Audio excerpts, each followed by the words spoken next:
नमस्कार बंधुरा आज के आमी आपनादेरके निरामिष आलू ब्रोकली रान्ना करे देखाबो। आपनारा सम्पूर्ण पुरो भिडियोटा देखुन प्रथम थेके शेष पर्यन्त आमी किभाबे रान्नाटा करी। আর আমি এখানে আলু মটরশুঁটি আর ব্রোকলি কেটে নিয়েছি দেখুন। আর এগুলো ভালো করে কেটে ধুয়ে পরিষ্কার করে নিয়েছি। এবারে রান্নাটা করে নেব। তার জন্য কড়াই দিয়ে দিচ্ছি সরষের তেল।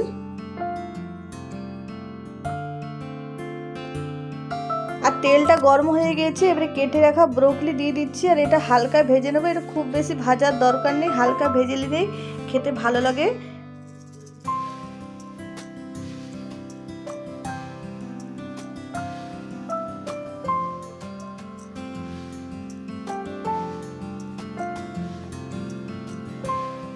আর এখানে আলু নিয়েছি দেখুন। আর আলুর মধ্যে আমি পরিমাণ মতো নুন আর হলুদ গুঁড়ো দিয়ে দেবো।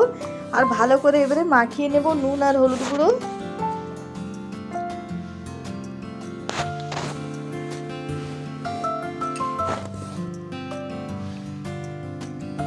আর এবারে ব্রোকলির মধ্যে আমি দিয়ে দিচ্ছি হলুদ গুঁড়ো, দিয়ে দেবো পরিমাণ মতো নুন। আর এবারে ভালো করে মিশিয়ে নেব।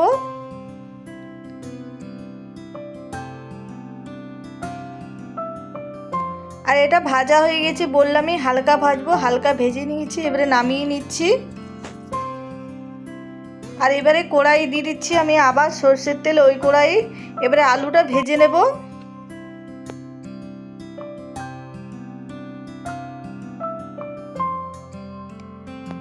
আর এবারে আলুগুলো ভেজে নেব। সব আলু একবারে ভাজবো না, অল্প করে ভেজে নেব।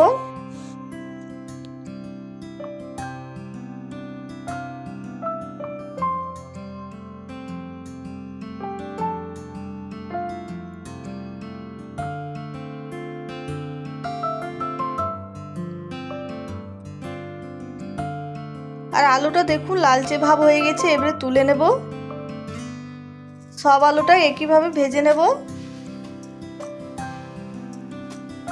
আর আজকের রান্নাটা পুরো নিরামিষ রান্না করব বন্ধুরা।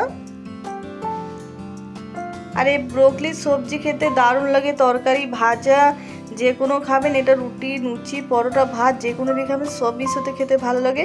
আর ব্রোকলিতে অনেক রকম গুণ আছে, তাই ছোট থেকে বড় প্রত্যেককেই খাওয়া দরকার। আর শীতের দিনে তো প্রচুর পরিমাণে পাওয়া যায় বন্ধুরা বাজারে। আর আলুটা ভাজা হয়ে গেল। এবারে আলু ভাজার তেলের মধ্যে আমি দিয়ে দিলাম গোটা জিরে, একটা শুকনো লঙ্কা ভেঙে। আর এবারে এর মধ্যে দিয়ে দিলাম টমেটো বাটা।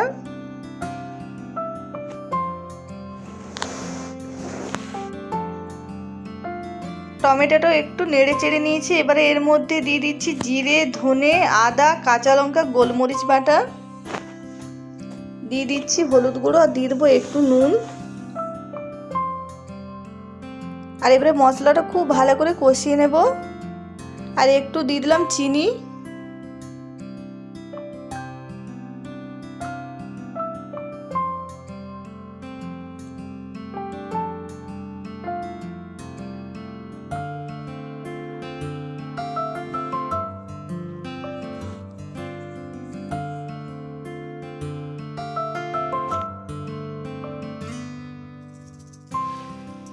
আর মশলাটা কিছুক্ষণ কষিয়ে নিয়েছি। এবারে এর মধ্যে দিয়ে দিচ্ছি দই। আর দইটা দিয়ে খুব ভালো করে মিশিয়ে নেব।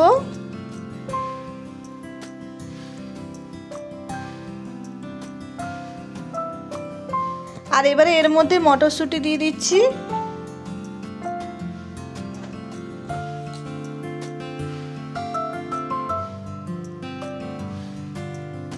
আর এবারে ভেজে রাখা আলু ও ব্রোকলি দিয়ে দিচ্ছি। আর এবারে ভালো করে এগুলো কষিয়ে নেব।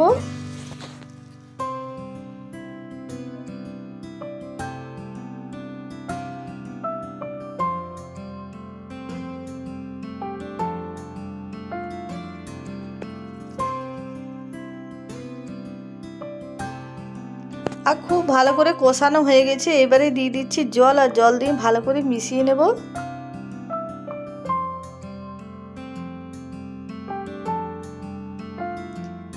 আর এবারে ঢাকা দিয়ে দেবো সেদ্ধ করার জন্য।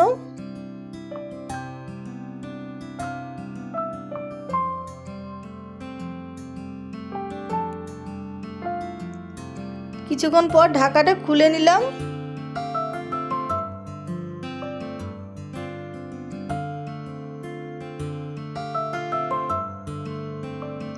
আর দেখে নিচ্ছি আলু ব্রোকলি সেদ্ধ হয়েছে কিনা। দুটোই খুব সুন্দর সেদ্ধ হয়ে গেছে। এবারে নামিয়ে নিয়েছি, আর নামিয়ে আমি এবারে এর মধ্যে দিয়ে দিচ্ছি ধনেপাতা কুচি।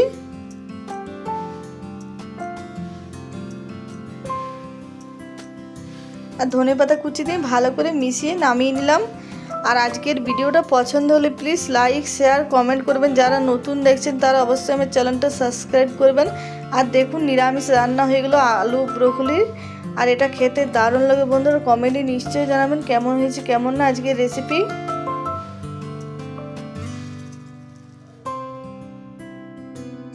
আর যারা ব্রোকলি খেতে চান এরকম রান্না করলে তারাও অবশ্যই খাবে।